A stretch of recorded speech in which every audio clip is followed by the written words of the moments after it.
Everything is in context. My mother she would give us a hard time sometimes, and she would say to us, I don't know what's wrong with you young people. You think you just fell out of a coconut tree?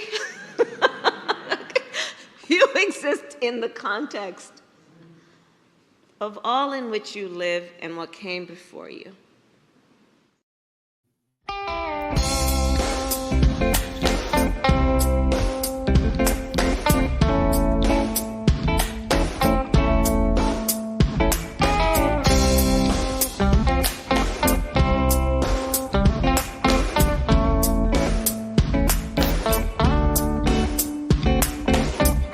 Now get ready for another exciting episode of We're Just Ken, where comedy meets life. Ben, I know I look like I just woke up, but I've actually been up since 5. It's just it's a bad hair day and bad lighting, so don't judge me too harshly. Hey, no judgment here. So no teaching today? I do teach later, but got up at 5, was doing a little bit of hooping over at the Y. Okay. It was not my day. I play without my glasses on because I don't know, I can't play with glasses on, and I kept basically giving the ball to the other team, which is not something you want to do in basketball. You need to get some goggles. I know, some rec specs. Go Kareem and gosh, who's that white guy that always wore it? It looks so bad. Arnold Schwarzenegger. That's right. Tom Cruise. He's married to him. So you're able to play. You're able to play though. Yeah. Just because last time there was supposed to be a game. Oh yeah. You didn't play. That's true. And there's a lot of people. I brought my recording equipment. We were going to do like a live podcast. I was going to do play-by-play. I was going to have somebody do color or vice versa, and nothing happened. I know Ryan, man. I don't know. He wimped out on us. He was worried, I think, about what I was going to do on the court. I think he was. No, I think the general vibe of the group was that after a 5-hour round, I don't think the excitement level was high. Did you play 18 holes that day? I played about 16, and then we were so far up that I just took the rest of the day off and watched you, actually. I watched your group. I thought you only played like 10, but no, we made it to the back. It was sloppy, but we weren't in the first flight, the really competitive flight. So it was more for sport. Anyway, Gotcha. Our guests today are James Butler and Colin Fields. Hey.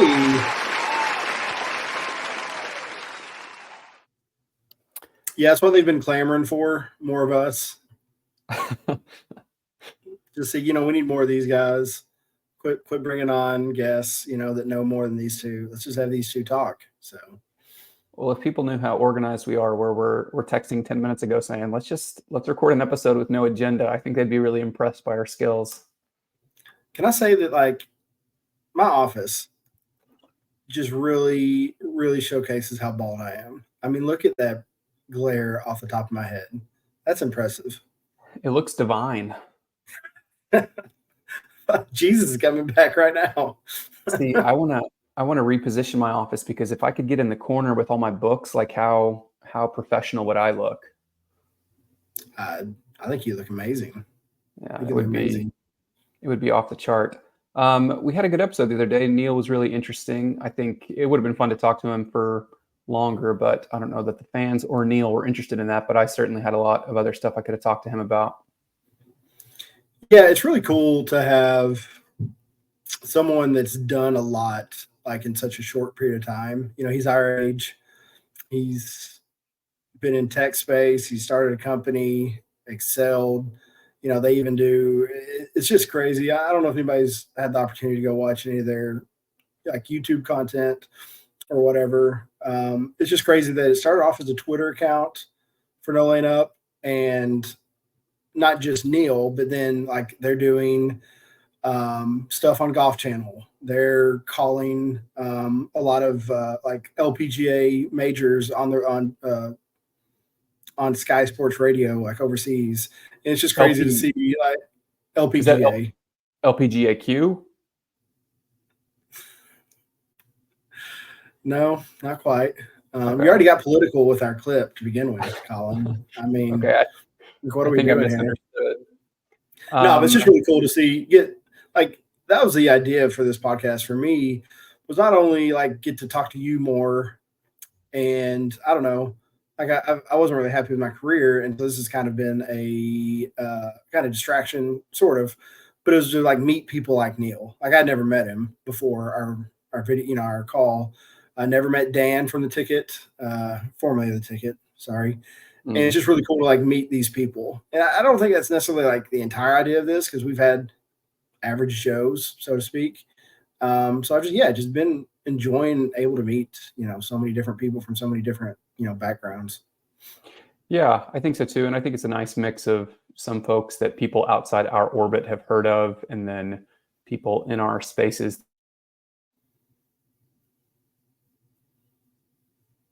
And our internet's been doing really well. Soon. Oh, Ben, just get ready for this. My Wi-Fi is going to go out because I'm recording. So, dude, I was getting so ticked off in our episode with Neil. I wasn't broadband? Man, I'm not kidding you. The Wi-Fi is fine everywhere on campus and even my office until I start recording. So it must be trying to use more bandwidth than it regularly does because I never have a problem with Wi-Fi in my office. But we'll persevere. No, to me, it just sounds like another college institution trying to regulate, video content, just really trying to, make sure nobody gets their story out,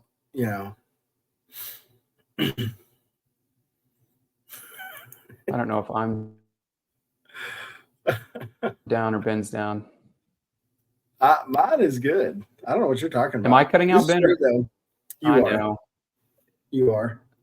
But, you and I, who did we record with? It was Colton, and it was fine the entire time. You remember? I do remember. It was great times. Because I was in my office that entire time, and it never, I don't know. We'll try to go. If this gets too messy, then it may not be worth it since it's only me and you. Unless you feel confident doing sort of a Rogan-style 3-hour where you spearhead it by yourself. I think I could. I already asked like too long of questions anyways, so I think I could do it. I think I could. I think I could ramble. My wife thinks I do. So shout out Ange. And you're frozen again. This is really good stuff. I have really good All right, we're back, folks. Ben and I were concerned that we were being canceled from, I don't know, the teleproviders powers that be. Anyway, Ben, we were talking about the guests we've had on. You said you had some stats on our first couple of episodes. Yeah, and my Wi-Fi says yeah, it's good. This is good. Okay. Yeah. So, Colin, like we can't take this personally. These are just numbers. I'm a numbers guy, and the numbers never lie. But I think they do this time. So yeah, let me pull this up. I'll do YouTube first. What do you think the average? Oh man, where was I? What do you think the average length of, I guess, like length of watch is, or I guess they call it average view duration? So in other words, once they start an episode, how long they're listening before they tune out? Yeah. Let's see. If they've been about an hour, I'm going to guess 20 minutes. 9 minutes and 37 seconds. We do have 26 subscribers, which is great. We've had 251 hours of watch time, which sounds like a lot, but like you said, they've been hour-long episodes, and we have what do we add? 19 of them. This will be number 20. 7,700 impressions, and 1,566 views. So I don't know what the rate is on that. Oh, so it's 6.6% rate. No, that's not accurate. I don't know what click-through rate is, but it's 6.6%. But wait, there's fast more. They're clicking through to try to get to the end of the episode. Yeah, for sure. So most of our traffic source is a thing called browse features, which I guess is like the homepage of YouTube. So I guess like if you go there from a social media, it doesn't actually count towards their. Oh, yeah. Which I was like, well, what's the point of having traffic sources then? Let's see here. The geography. Now, I guess this is off because of VPN, but 58% of our total views are in the United States. So 910 out of 1,566. And then it doesn't have another country. So I'm assuming no, because VPN, I don't know. I feel like VPN would tell us, like, if you like patched in through like the Philippines, it'd still say, like, it'd say you're coming from the Philippines. So I don't know what that's about. The cities, Dallas, huge. Love 23 Dallas. of our views are 1.5%. But of the 23 views, it's 4.7 hours. So they're averaging 12 minutes and 11 seconds. So whoever's in Dallas, on average, is a bigger Ken doll than elsewhere. Right. So I literally don't have another city. But So that kind of tells us that's where our bread is buttered, is the Metroplex, you know? That's right. No, for some reason, these are exact. I don't know how they have exact. I don't know. But 57.9% of our viewers are 25 to 34. So we're on the upper end of that. We're getting those young people. And then 42% 35 to 44. So, Okay. you know, like Oliver, our friend Oliver, who's old. Actually, don't know fall. Yeah, play lock. Little drive-bys of them. 90.4% of our views are from males, and 9.6% of our views are from females, which is shocking to me, because we've had so many females on. It's like we're kind of leading that space in the podcast industry of, you know, two white males bringing in females for, for interviews. Yeah, I think we have been progressive since day one, and if the Kindles aren't catching on, that's not our fault. We've done everything we can do. Now, I will say, I don't know if this speaks to our looks, probably my look more than your look, but the females' average view duration is 18 seconds. So I don't even know if they get through the opening video and the song in 18 seconds. Wait, but are you segregating the first few episodes, or is this all time? I think this is the last 365 days. Originally it was like 28 days. You mean to do that? Let's look at the last 28 days. That can't be right that every female that starts the pod is averaging 18 seconds. No, the problem is, like, the integrity of this data is not great. I just think it's funny because it's been compromised. There's people trying to, the man, YouTube, whoever owns YouTube now, does Google bought YouTube, right? Yeah, I think so. Neil probably had them scrub it. Dude. Yeah, because the last 28 days, it says there's been 0 views. And we know that's not the case because all of our friends tell us how great they are. Well, and I was going to say, for one thing, my wife says it's great. She hasn't listened in a few episodes, but she tells me it's good. My daughters tell me it's good. So I think the name of the game is quality versus quantity. That's true. So let's go to did you want any more YouTube analytics? Like I said, I guess, like, because you don't have to have an account to watch YouTube videos. To watch, right? So I don't know what that means. We sound like for their boomers. analytics. We're going to start attracting an older demo soon. Well, okay, so let's go to Spotify, which somehow has a lot better data. So we've had 739 plays all time, 12 plays per episode. Our average audience size is 14. I don't know what that means. If your audience size can be bigger than your plays, can be more. Oh, it's last 7 days. Hold on. See? No, that was just the graph. That's accurate information according to Spotify. We do have 32 Spotify followers, though. But here's where it gets interesting, folks. And you're probably thinking, like, please let it get interesting. The Well, audience, and in fact, since we're 15 minutes in, that means some people had tuned out 14 minutes ago, so they're not even going to catch this. it's true. The audience, we're international, Colin. Worldwide. Like, we're worldwide. Yes, 99% of the geographic location of our listeners are in the United States. However, now you'd think that 100% would be the total, and I guess it is, but less than 1% United Kingdom. It's probably my brother. Shout out Quad. Less than 1% Canada. Probably my brother again because he travels a lot. Shout out Quad. Less than 1% Italy and less than 1% Denmark. So we're making inroads in the Nordic countries.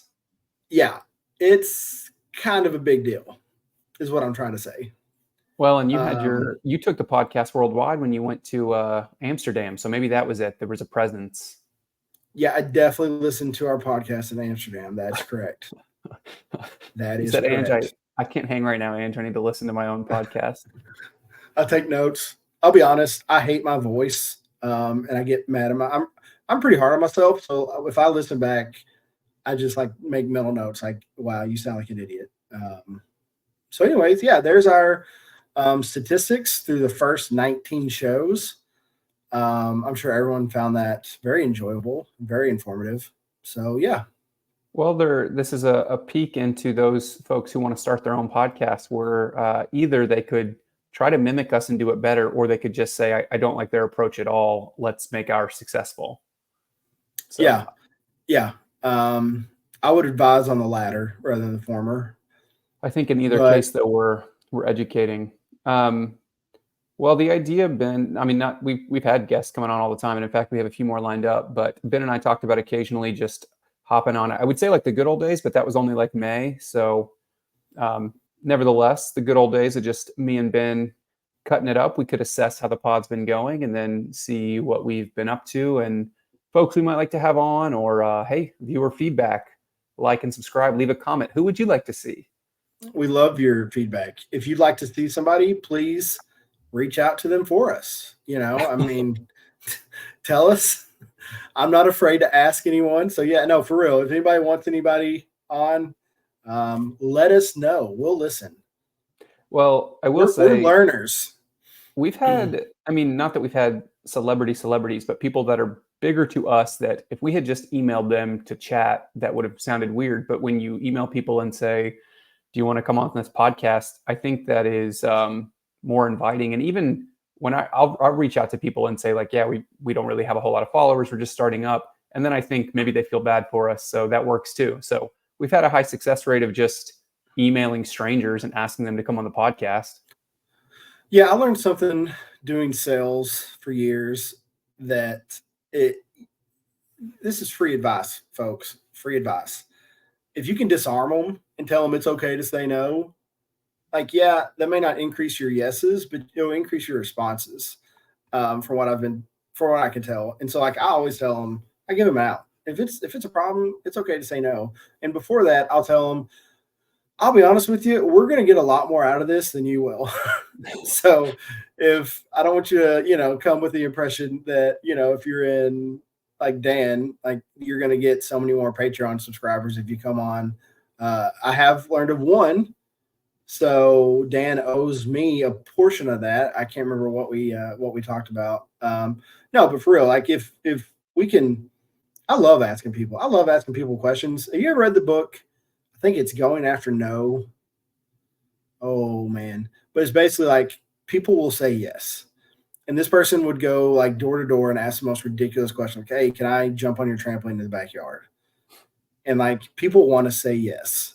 And even though our inclination is to say no, they want to say yes. And it's crazy what, if you're not afraid to ask, what people will say yes to. Yeah. Yeah. I don't read a whole lot of stuff like that. Like my dad's really into leadership books. And I guess for you, it's been a lot of like sales and how to motivate people and things like that. It's never really been my line of work. So I'm interested in the psychology of it. Sound like Carlton Maxwell. I am interested in sort of what motivates people, and especially from a sales perspective, because I've never been in that position where I'm selling a product for money. So the idea of how, and this was your friend from A&M, but Jim, right? Yeah. But the idea of how do you convince people of something that they either don't initially want or they've never heard of? All of that is very interesting to me. But Yeah, for hope sure. to, I'm not a big leadership book person either. We did have to like read them every so often. You know, every year or every new training regimen, they'll have like 3 or 4 books that you have to read, and they're all good. I do think like the world is a better place thanks to those books in the way like just your mindset kind of grow where you're planted type stuff. But I do enjoy them for sure, and I do get some tidbits from them. I feel like I'm more like you in that historical. You know, if I'm reading something, I want to learn something for some reason.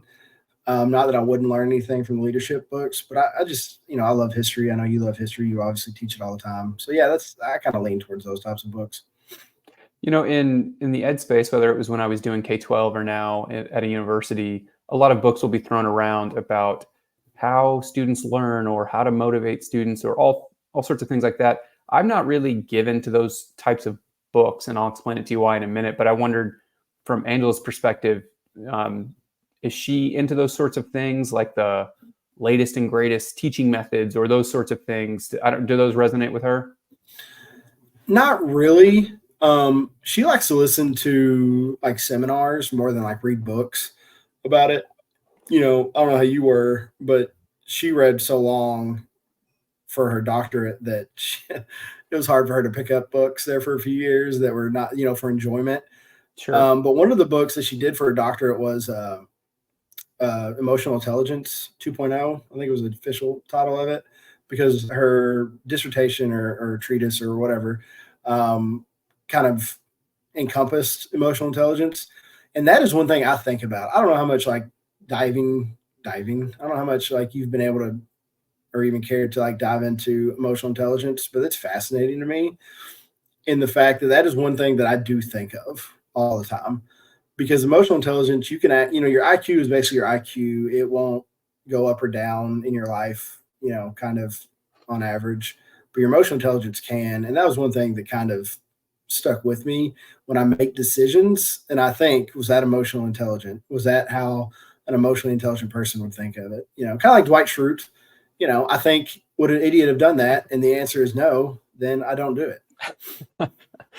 Yeah, no, I think that is helpful. I guess one of the reasons when it comes to what in the education space they call pedagogy, which is like effective practice or best practice, one of the reasons I'm hesitant to that kind of stuff is because the literature on it changes all the time. And I feel like oftentimes in education, we're trying to reinvent the wheel in terms of how we are presenting the material or how we're assessing it. And then the literature or the research changes. And then it's, well, we need to switch to this, or students are different in this way, in a way that they weren't 10 years ago.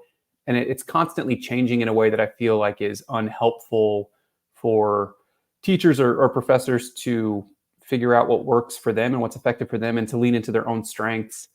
And to give you an example, especially in the K-12 space, it's very trendy, lots of technology and keeping class moving, and they should be doing something every 5 minutes. And why don't we incorporate more screens or more videos or more group work? And none of those things are inherently bad. I guess I've always just been very simplistic in terms of here's a book and we're going to talk about it. And so I Yeah. feel like, for example, that a long time ago they would talk about different types of learners, you know, visual and audio or whatever, audible and those sorts of things. And one of them was like sensory. I don't think that's completely mistaken, but more recently, I think educational theorists are sort of doing away with that idea of distinctive types of learners. And so that would be an example of, okay, well, I need to gear a lesson to 5 different types of learners, which is impossible. Instead of saying, how can I just lean into what I do best and then maybe make a different effort if students are not grasping the material? Does that make sense? Yeah, no, I think Angela would, yeah, she's probably saying amen as she's listening to this. I mean, it's just like anything. There's a new thing for like how to do this, how to do that. There's think tanks, you know, that are coming up with new educational resources. And I'm not saying those are bad. And I think it's exactly what you're saying is like there's so much evolution. It's almost like we don't stop to look, is this a good thing? Mm-hmm. You don't self-assessment like is definitely a thing in education, but it's more for like the assessment is on the students, and there are assessments on the teachers as well. But those are done by the same people that were kind of listening to the same things that the teachers are doing, so Mm-hmm. it is tricky. I obviously don't have an answer for it. I do think you're right. Individual, like a teacher just needs to teach like however they feel best fit, right? In the school district or whatever university. Well, I guess you're probably different, but like how they, what they think is best, and then you do adapt. Okay, here's 3 students that are struggling with this. I got to figure out a way to reach them, because that is one thing that I felt like wasn't a thing back when I was in school, and not that old, but individual learning and teachers making it a point to meet the student where they are. I feel like that is kind of new-ish. Whereas you're absolutely right. You can't do 5 or 6 different teaching styles in a group setting. I mean, I feel like that would be, 1, impossible, and 2, distracting for the other students. But you do kind of assessment, like how is this student doing? Does he need something different? And I feel like that is something that is evident in education today, which is cool. Yeah. And I'm seeing that trickle up where some of the most basic and most necessary skills, I'm not seeing that at the higher levels, at least the way that it was emphasized to me when I was in middle school and high school, and the ability to read at your age level or your grade level and process information and, writing skills and things like that. I couldn't say this for certain, but I wonder if those are being diminished to some extent or sort of relegated in a way that when they get to colleges and universities, and those are some of the most essential tasks, if they're not prepared for them, that's kind of a kick in the face. You know what I Yeah. mean? Where Yeah. we're not keeping class moving, and every 10 minutes we're switching gears. I don't know. So that ability for like sustained concentration, I see is very challenging in students, though I think it's very worthwhile if they can come out the other side with that capability when they graduate. And so I think there's a reason that even adults, we always think we're bored, and it's sort of my class, we've been talking about like a sort of TikTok generation of, we want this information or we want to be amused in 10 seconds. And if we're not, move on to the next thing. And so that completely shuts off a huge swath of the world and learning. If you start a book and 10 pages in, okay, I'm not immediately entertained. So I'm Or a put the book podcast, down. in 10 minutes in, you turn it off. That's right. That's a good example. But I find myself doing that. I don't know if you do, sometimes with movies, where I start a movie and if I'm not interested in the first 5 minutes, I think there are 5,000 movies I could watch. But then I sort of find myself thinking that's not good for myself to always be shopping around for instant gratification. So I think Yeah. it's good to sort of sit with things and digest them and analyze them. And it's not always about the immediate application or gratification of the thing we're reading or doing. I don't know. Have you read The Anxious Generation? Man, I have it 5 feet away from me, but I had a huge summer reading list, and I honestly only got through about 6 of them. So that's on there.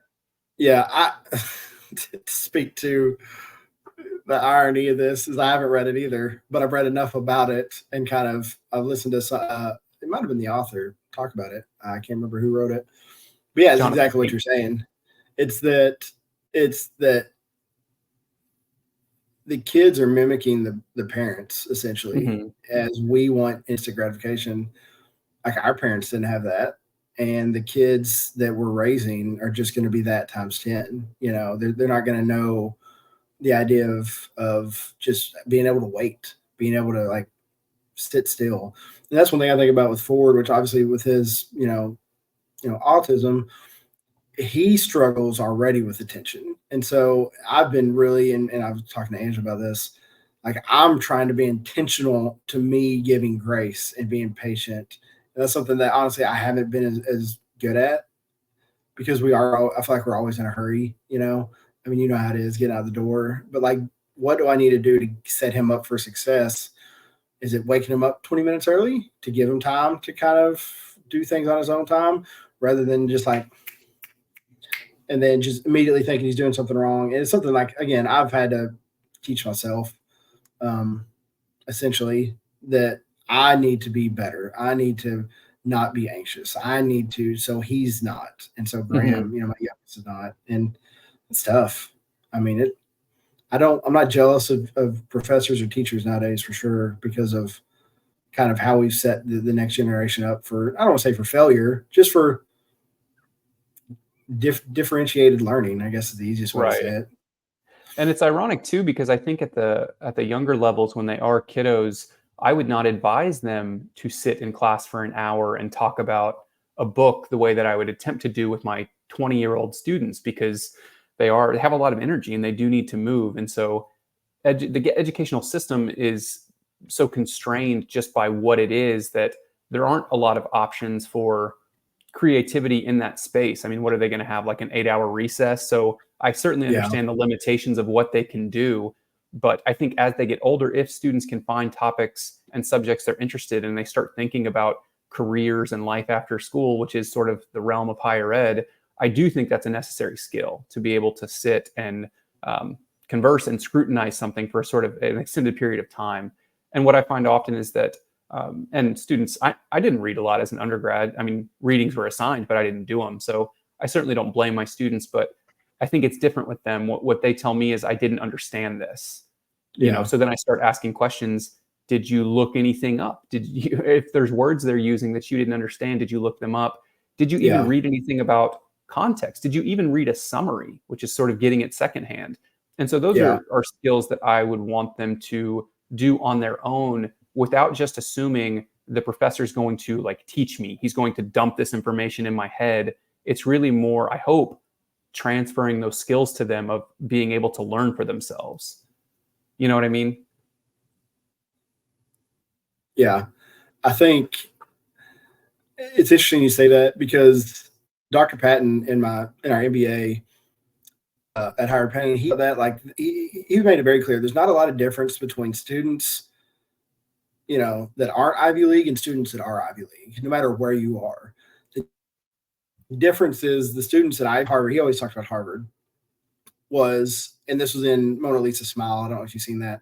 Like, the difference is those students came prepared. So they're prepared to learn the why, not the what. Whereas like most students, I was like that in undergrad, teach me the what, and then maybe I'll get the why. I mean, it's just like with Neil, our last episode, he went to Columbia, and like there's fights over internships and all this stuff. I mean, I felt like, and I guess it's probably different because of I won't say different tax brackets, but like you have more opportunities if you're not having to go make money, right, for the summer. And so like they understand what the end goal is. The end goal is, I'm going to go work for this tech company. Like, whereas I feel like most people, like in undergrad, they don't know what they want.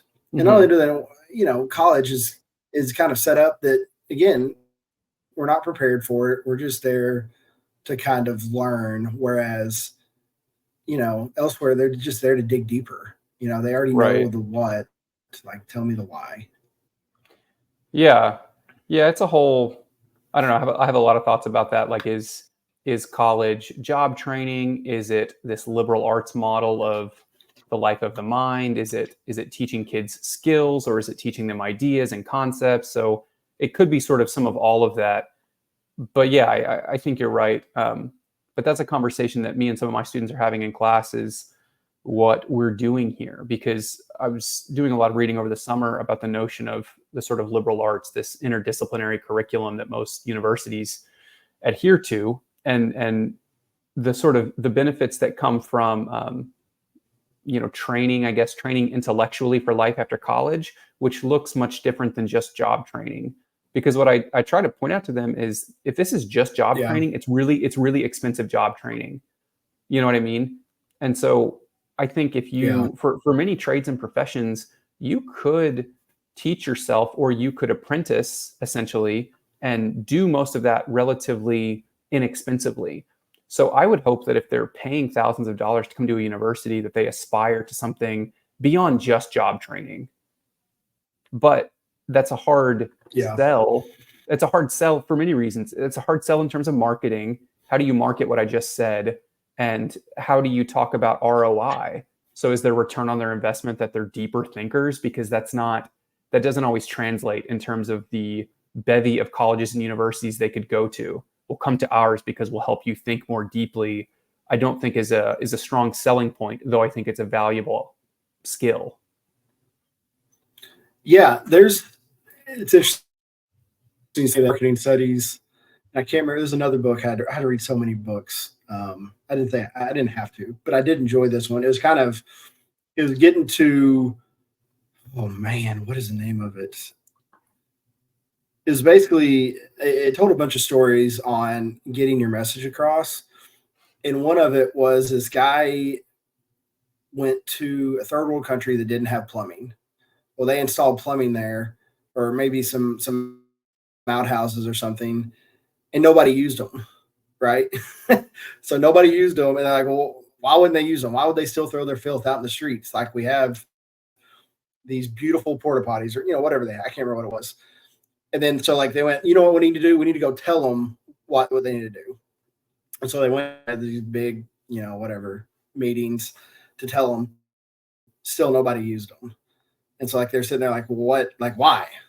We told them, we put them down there. We told them what's the deal. And it's basically like, these people don't know. Like, they don't know what they're doing wrong. So like, this is just another step for them to get rid of their waste. Like, they don't know anything about it. So it's basically to show them that all these flies that are flying around that land on your food are landing on your waste. And like, they showed them, like, they had pictures of the fly and the fly's feet. And it was, you see like how much like texture is on this foot. There's probably a lot of stuff that can get on there, right? Probably stuff you don't want. And it flies over here to this waste, and then it flies to the food. You probably don't want to eat that after it's landed on the waste, right? And they're like, oh, and it like clicked. And so, yeah, you're absolutely right. It's getting to that point on we can have all these beautiful buildings, wonderful professors, incredible books, incredible lessons. But if there's not a why, if there's not an actual, tangible thing that people can see, they're just not, I don't think they're not going to care, but they're just not going to see the value in that. Mm-hmm. Yeah. And it's hard to, I don't think you can necessarily convince somebody of it. I think they have to sort of come to that conclusion themselves. And I've told you before, I had no real interest in books until after my undergrad, into my 20s. I mean, I liked books, but I wasn't a nerd about them. I didn't want to make them my career like I do now. And so that was just sort of a spark that I do think like maybe you see it in somebody and you want it, but I don't think a teacher can just obviously force a student to flip that switch and be engaged in that way. And that's what makes K-12 so challenging, is if it's a room full of, let's say, sophomores that don't want to be there and are thinking about lunch or football practice, it's so challenging. There's such a tension there. So am I there? Yeah. So I admire teachers, and I mean, I did it. Yeah. I admire teachers who continually show up and try to help them sort of get that spark and see things in a different way. I just recognized when I was teaching K-12 that it's definitely an uphill battle. It's not, I don't think it's what people typically think school is, where they're just there to learn and they're excited or whatever. I don't know what people think about school. It's sort of this tension between teachers who are passionate about education and teaching kiddos content and how to learn. But then from the student's perspective, in K-12, it's not at all like in most other avenues of life, because they do have to be there and they oftentimes don't want to be there. And so there is a tension there of how do those teachers continually show up and try to get them interested in whatever it is, not just the what, but like the why that you were talking about.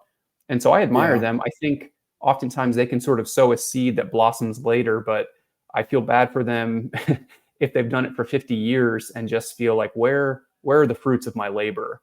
I imagine many teachers could sort of conclude their career that way. Yeah. And, I guess I reference this sometimes about, like, it seemed that people wanted to learn years ago. And I don't know if that's true. I feel like that's true. And you can tell me if I'm wrong here, or, if my perception is wrong, but I felt like people didn't want to be seen as like uneducated.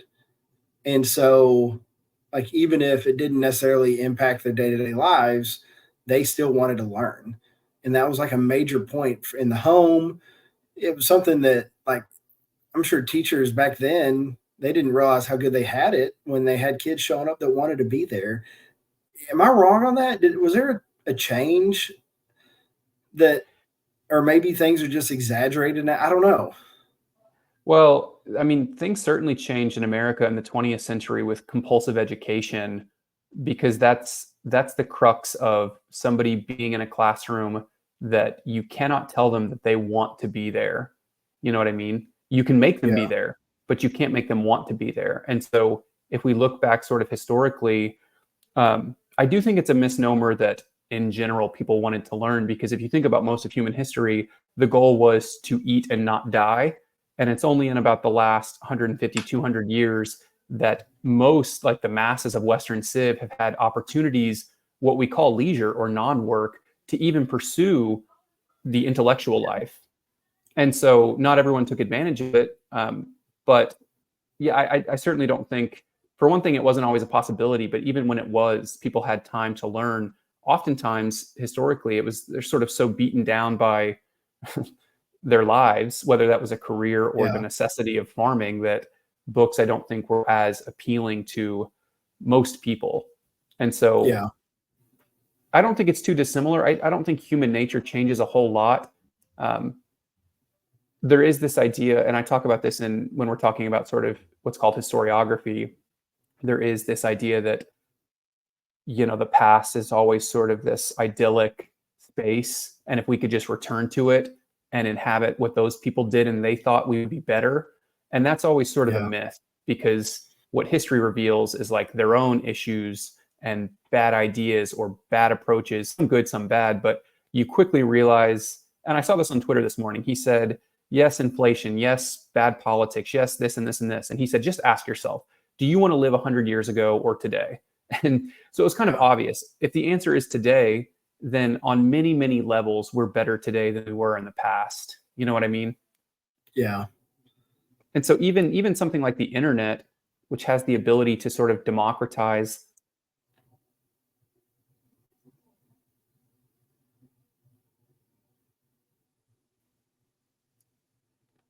Keep cutting out, but there is the ability there. I mean, you can read any book you want. You can hop into free Yeah. study programs. You can watch YouTube. You can do whatever you want. It's out there. I guess most people don't want it. I don't know. It's hard to speak for everyone. Yeah. Yeah, for sure. And I know, like, most of the data we have on, especially K through 12, are on, standardized tests, and things would seem to be getting worse if you were to believe everything you see. Do you feel like that's the case, that there is like a trend downwards, in, I don't want to say in education, but maybe in, educated people, as they get into adulthood?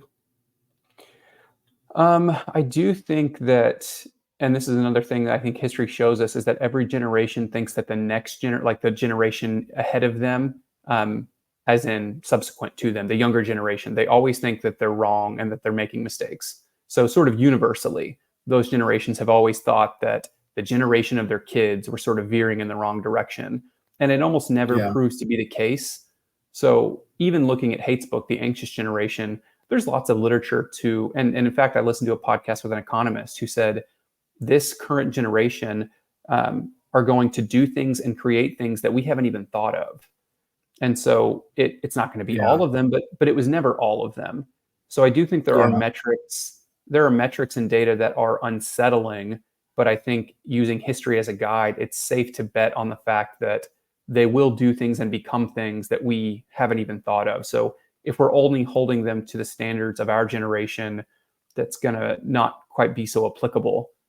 Yeah. So I think sort of like giving them space to not only figure out life, but they are going to create and do things that benefit mankind that we haven't thought of, and every generation Yeah. does that. So Yeah. take No, that that's a for good what point. it's take that for what it's worth. But the metrics are, I said, they are sort of unsettling in terms of what hate just diagnoses as general anxiety. Um, So I don't know. That's worrisome because we want our kids to be happy and healthy, and if he's describing them sort of categorically as anxious and unhappy, he even talks about rates of teenage suicide and all these sorts of things. That seems very problematic. Now, where we go from there, I don't really Yeah. know. His conclusions sort of seem to be very concrete, which is that, and I hate to get so reductive, but he does. He just says it's smartphones at such a young age are doing horrible things to them. Yeah. um, and then I've seen other, like Tyler Cowen was the economist I was referencing. He says the opposite. He says no, they're engaging in online spaces and in ways that we don't really perceive or recognize that are going to be very beneficial. You know, they're playing Minecraft when they're 7. Who knows what they'll do when they'll grow up? The skills and Yeah. concepts that fosters in them. And I think that's a good point. We shouldn't just be doom and gloom. Yeah, but I mean, I know you played an opening clip of Kamala, but it is funny that people are hating on kind of where politics are right now. But I feel like that's just a microcosm of how society is, anyways. We're very, talking about the debate this week. I guess we're recording on Friday the 13th. I guess this will come out on Tuesday, but it's funny that everything is the worst, right? Mm-hmm. And so, because everybody already, I guess people take that from the news and from their presidential candidates. Everything is the worst. Everything is their idea is the worst. And I guess it's funny that it is that way nowadays. When I mean, you and I are you more than me. We're studiers of history, and people have always disagreed. It's just like people don't, I don't think Nixon really liked Lincoln. They just weren't going to say it on television. So it's almost like, is it better or worse that everything is out there now rather than us pretending that we get along and respect each other when they don't? Like, Mm-hmm. I don't know. It's a weird time right now where everything is available for everyone at once. And so you can kind of well, no, you're not really making, the your mind up about something. You're being kind of told from media what your mind is going to be made up of. It's just, I don't know. It's just such an interesting time that everything is the worst or everything is the best. And there's really Yeah. no middle ground. Well, and I mean, those are two like classic human emotions is either to motivate people by fear or by the sort of promise of utopia. And that's really what politics is if your person's not in office, you're going to use fear to say, look how bad they are and how bad things will become.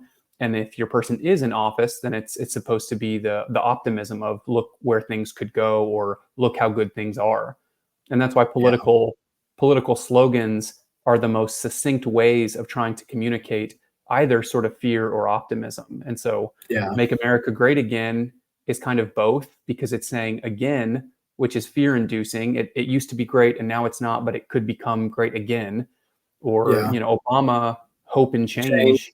Yeah. I think that's sort of both too. We need change. You should be fearful of this other party, but then the hope is the optimism of it all. And so I just think those are classic human psychology to say this person or this Yeah. thing or this party could save us from the unknown, this awful thing that they're also projecting. And both sides do it. I mean, that literally is just politics. Is our guy's awesome and will save us, your person's awful and the world will collapse. It is funny that, I mean, mudslinging has literally been around for since politics probably been around. I guess it became a thing. I mean, it was in the 18th century, right? End of the 18th century is kind of where your first. It is funny that we pretend that this is the first time that candidates have been rude or brash or whatever, Right. when that was kind of how it started in the first place. And I don't know, like I'm tired of it. It's entertaining to say the least. I don't know. It's just a fun time. People are. I, I'm glad I'm where I'm at, where I don't really care if I can say this who wins, because they're all part of. It's a uniparty, anyways, essentially, and their policies are not as different as what people want to make it out to be. And it's just, I don't know, man. I'm getting a good laugh of how worked up people are getting. And I'll be honest, like Trump's claims about the eating of pets, and then you see stories. Oh, these are stories, and then really, like if you dig into them, I guess there may be one or two like things out there, but then he just throws it out there like it's factual. And oh man, I don't know. I'm having a good time watching this political cycle. And then Kamala's laugh. I don't know if I can listen to 4 years of that. So, who cares? Who cares who wins? I think it's okay, and I would argue healthy to some degree to be entertained by the ludicrousness of it all, because it really is. People have often described politics as like a circus, essentially. And I don't know, to get so invested in it as if your life were at stake cannot be healthy to do every 2, 3, 4 years. And now it's not every 4 years. It's like as soon as this big election's over, the cycle will start probably 16 months later. And it's a constant cycle of, as you say, it's like fear and paranoia and gamesmanship and strategy. And even political philosophers who are interested in the sort of shoring up of democracy. I read a lot of good literature from a philosopher at Vanderbilt who was saying you can't or you shouldn't let politics spill over into the non-political. Now that's going to be controversial because people think everything's political. And he was saying, no, I'm a big fan of democracy, and I'm a sort of a strategist of it and how we could make it better. And even he is saying, don't make everything about life and death. Don't make politics suffuse every other thing that you do in life. Because he was saying that not everything was intended to, like, politics was supposed to be a part of life. Now, whether it's every 4 years or you want to get involved in local elections or monitor current events, like it is sort of, there's always a buzzing, but you don't have to assume that your relationship with your spouse or your kids or your church or your local sports, like not everything has to be politicized, at least in my opinion. I think some people would say that everything in life is loaded with political implications. And I think to a degree that could be true. But if your solution to everything is political, then your life is going to be not fun. And I think that's why I'm at where I'm at, which is funny because I feel like I used to give you a hard time for being very, libertarian and in the way that you look at things, and it in the end, it doesn't matter who's in office, essentially, that the overall swings of everything are going to be kind of similar. It's kind of proven that it doesn't, it's just funny that people can pick out any part of, statistical data and say, this is why this person should win. But then like that opponent will pull out similar data from the same time period. Like, well, this actually shows that this person, it's like, what difference does it make, man? Like all my, and I grew up in a very conservative household, and I don't hold anything against them for being Trump fans. And I wouldn't, if I grew up in a liberal household, I wouldn't hold them, if they were Kamala fans or Biden, or I just wouldn't care, which is funny saying that now when 15 years ago I would. But it's just like, if I bring up that Trump did more against the Second Amendment than any of them because of his, presidential order on banning bump stocks. However you feel about it, he opened up a kind of a hole that, Democratic presidents can run through. Now they hadn't, but it's just like, man, like it doesn't matter. It doesn't matter. Like you need to worry about your own life. And man, and you're absolutely right. The people that everything is there, it's just got to be exhausting. It has to be exhausting to look at it through that lens.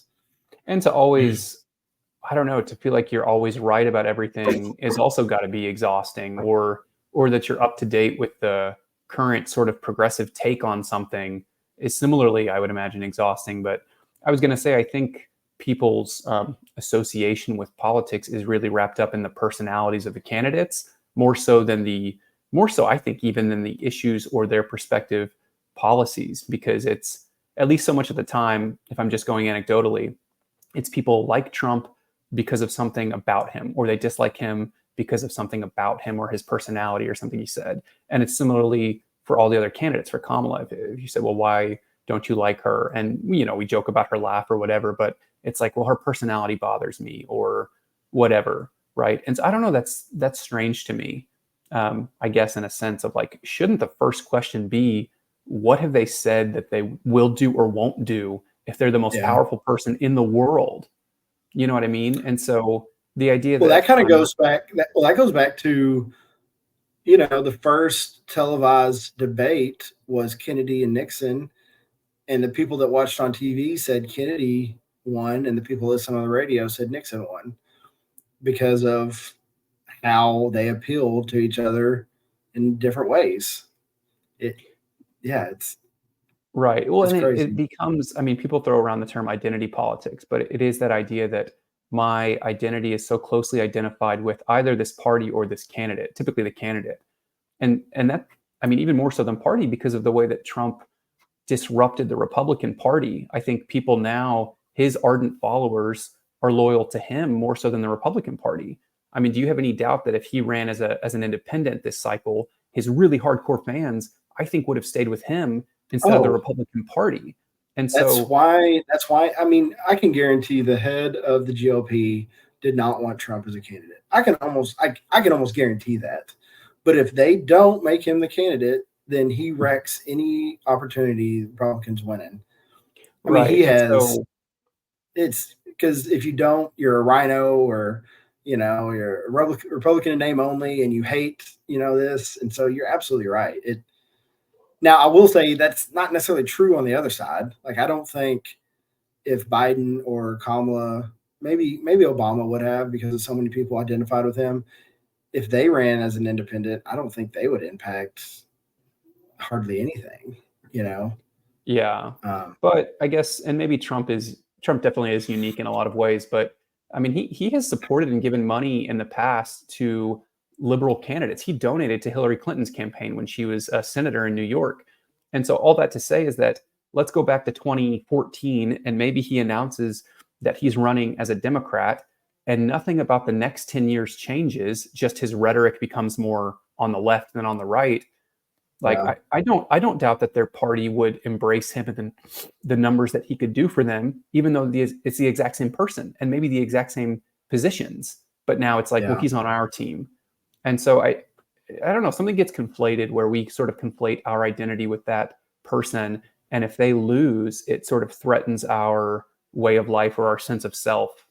And maybe that's just because I've never so closely identified with a candidate that I just don't understand it. But if you look at sort of the long haul, life will go on. There will be another election.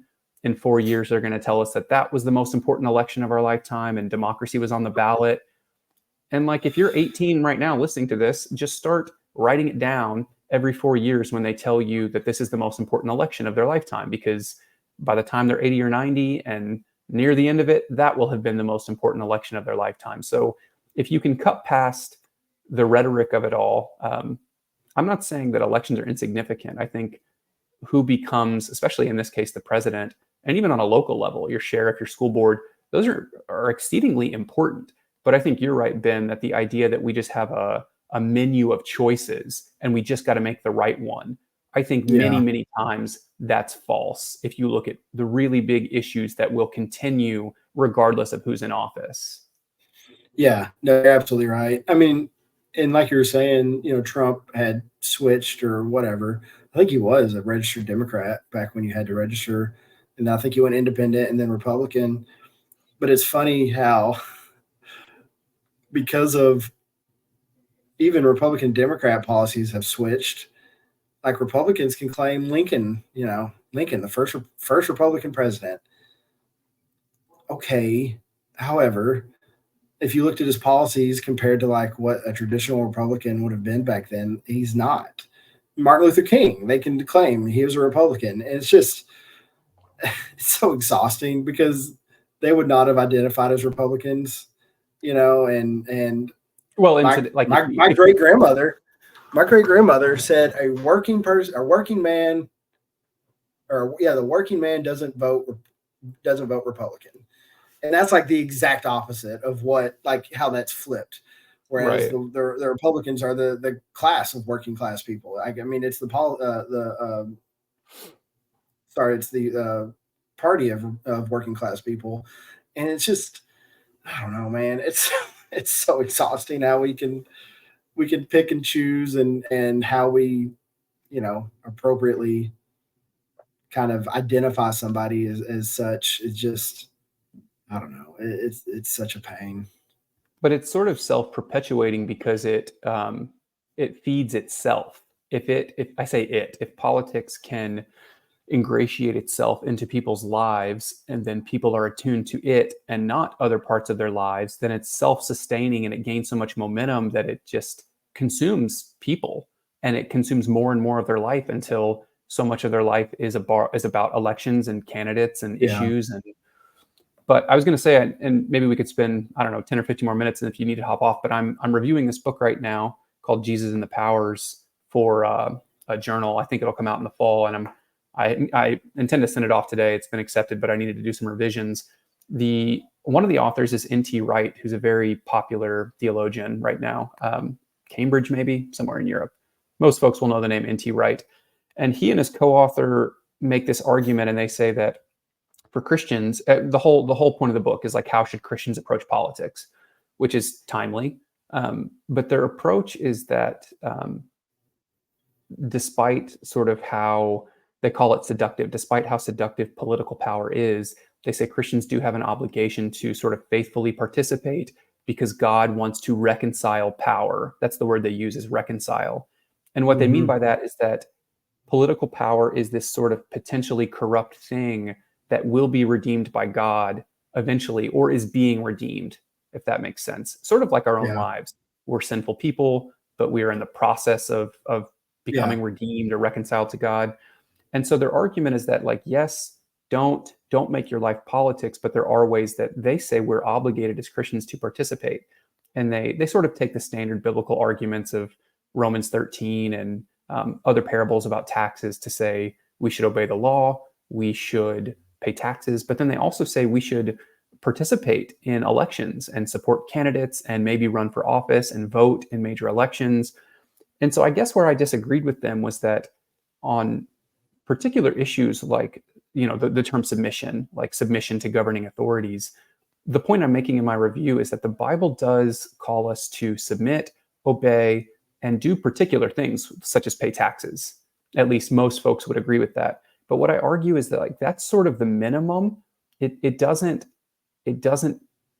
hold that we are then called to go from the minimum to the maximum of active participation vis-a-vis politics and elections and voting. And I guess what I came down on in my review and my conclusion was that there's no commandment to participate in politics. And so there are things that we are called not to do. Like, we're called not to revolt and disobey. And in most cases, there are examples of civil disobedience. But even Jesus is telling his disciples to pay the temple tax so that they don't cause offense to those around them. Because I don't think, and the authors agree with this, like, Jesus is not training a bunch of political revolutionaries who are going to overthrow Rome. And so I make the argument that the minimum we're expected to do is to follow the law and pay taxes.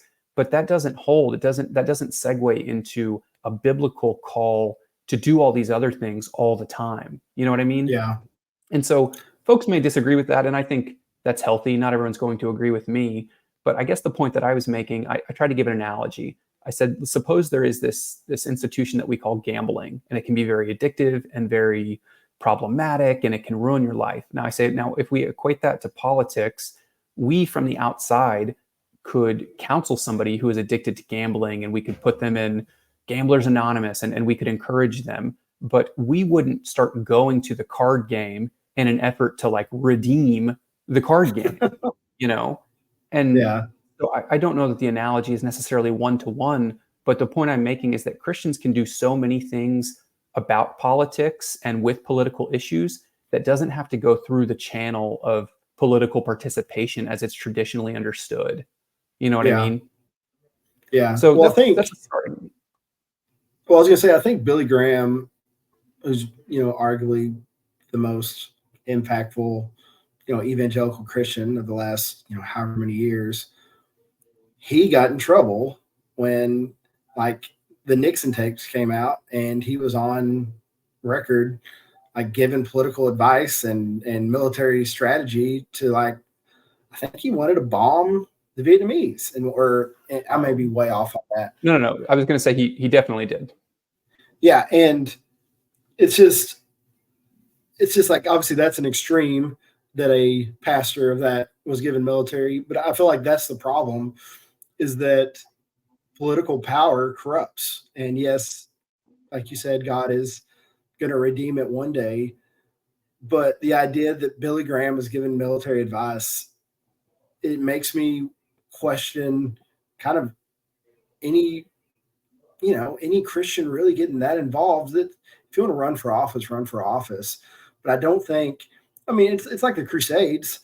The Crusades were based on, we're going to draw a cross on our shield and we're going to prevail because God's on our side. And I feel like that's where some pastors get a little bit in the way. They think that since they, are so devout in their Christianity, that God will favor their advice and their decisions, and maybe they will, maybe they won't. But the problem is you're in this world that is not godly. Like politics is not godly. That's pretty evident for however long politics has been around, that there's not a lot of redeemable qualities in politicians and or politics. And so I think you're absolutely right. The best thing you can do is pay your taxes and what was the other thing? Well, to just generally follow the law, unless there is, I do think there's an established carve out for civil disobedience. I always give my students the example of abolitionists. Yes, what they were doing was against the law, but it was moral, it was righteous. And so there are examples like that. And maybe today there should be, I don't know, none come to mind, but I'm sure in all of our lifetimes there would be examples of civil disobedience.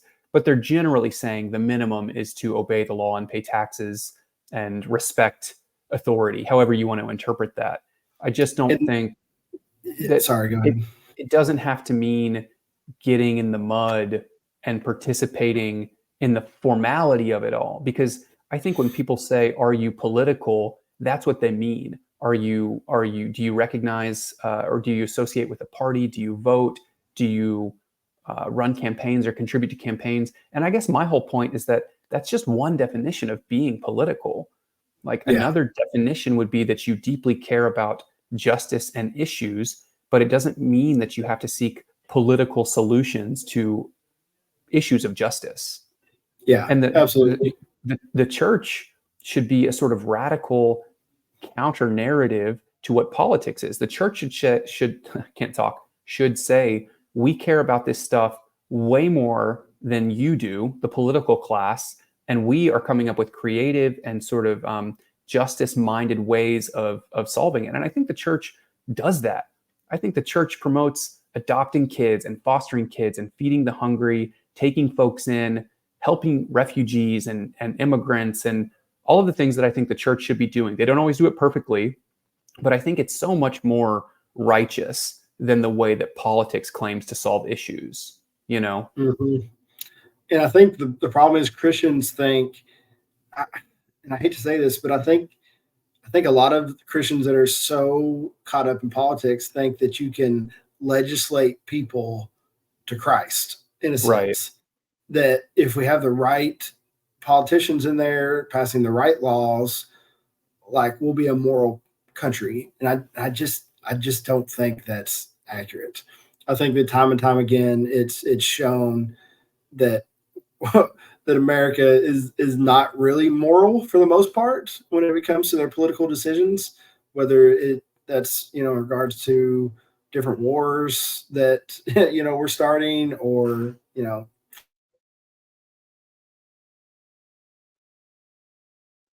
another. Yeah, I think, and that was one thing that I have a problem with, is I'm an evangelical Christian. I am, and it bothers me when pastors in the pulpit that bring up politicians like for endorsement in the pulpit. I just think that should not happen. It was one thing my father-in-law didn't do. I never heard him get political in the pulpit. I was very thankful. And I can't say I've went to a couple of big mega churches where that was not the case. And that was one thing that I kind of held against Jack Graham at Prestonwood, is that he brought up a candidate. And I get that he's a member there. If you want to support him outside the church, like take off your, obviously they're not wearing a gown, take off your gown and go support him. I don't care. But to bring him up in the pulpit on a Sunday, it's just the idea that, like, the word, as a Christian, I believe the word is true. It's perfect.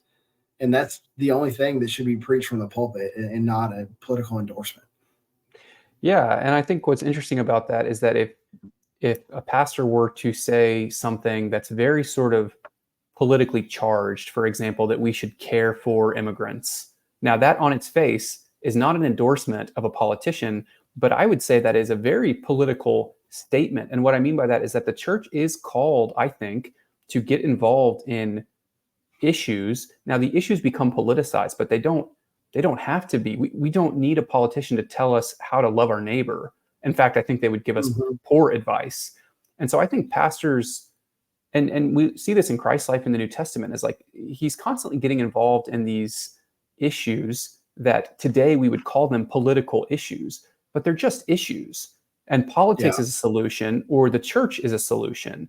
And so I think when you have a foot in both, I think it gets really messy. I think there could be healthy or responsible ways to do it. Like I think in this book, I think they're really trying to walk a fine line of avoiding Christian nationalism, but saying politics exists and here's how to go about it in a very healthy and tempered way. I disagree with them, but I appreciate what they're trying to do, because they're not all in. They're not all in on the church should belong to X party or anything like that. Yeah. In fact, they're cautioning against that. But what's interesting about Billy Graham is that after Watergate, he had said that he felt like Nixon was a sheep in wolf's clothing, or a wolf in sheep's clothing. I got that backwards. And so even Billy Graham, who, he was a hardcore Cold Warrior, very anti-communist, God versus atheism. He felt like this big endorsement he had made of Nixon came back to bite him and tarnish his image, because he felt used by Nixon. And I think that's a good example. If that's not an example of the caution with which we should approach politics, then nothing is, because, I don't know, it doesn't get a bigger stage than that, right? In terms of like, it's just came back to bite him. And I would say that's typically the MO of how politics operates. But Ben, I got to do a few things before class, but man, I enjoyed this. I don't know if people do. No, it was great. These are things that I care. I mean, this particular issue of Christianity and politics, I would say, is sort of my thing. It's what I want to write about. It's what I read about. And I think there's just so much there. And I think if we can approach it like calmly and without, I don't know, what happens that if you start a conversation like this with all Christians are wrong, or everyone that votes for this party is wrong, that's not healthy. I think it's better to sort of think through ideas and say, is there a better way to do things? And so I don't know. I think this kind of conversation is much more fruitful than, again, the way politics operates, for instance, online, where my guy's awesome and you suck, and because you support him, you're an awful person. That's just, I would conclude. I agree 100%. Well, I would just conclude by saying that I think if a Christian goes out and votes for Trump, or a Christian goes out and votes for Harris, I think that does not in any way diminish like their faith in Christ.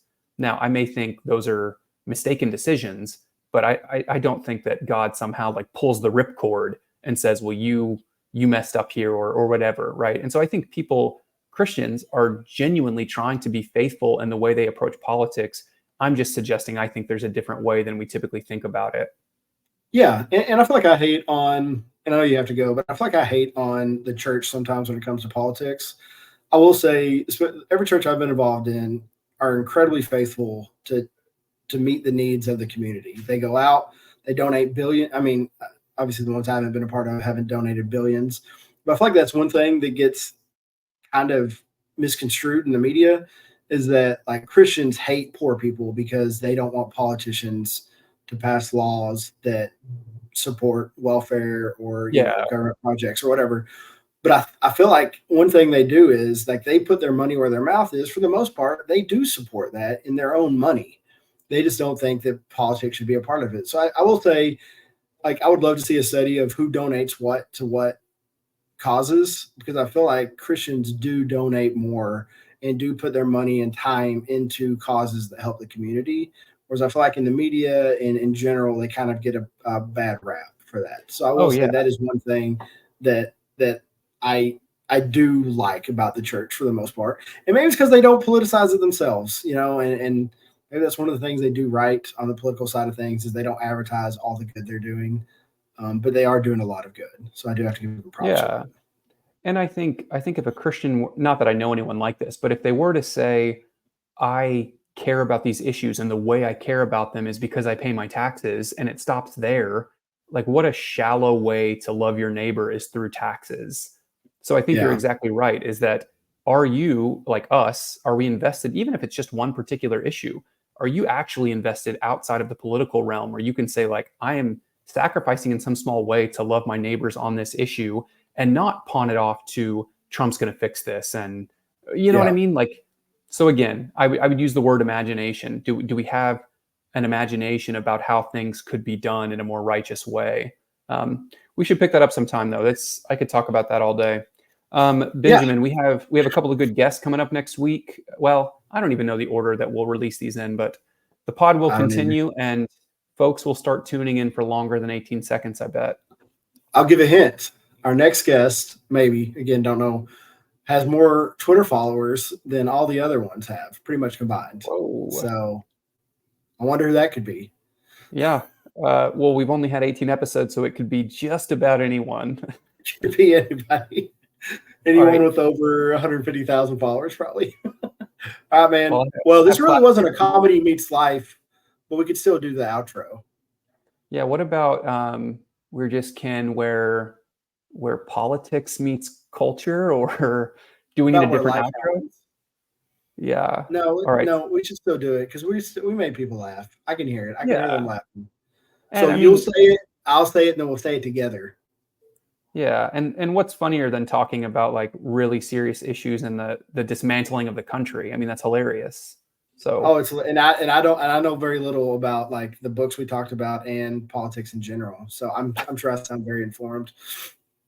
All right, yeah, let's get out of here. All right, you've been listening to We're Just Ken, where comedy meets life. I didn't know if it was coming back to me.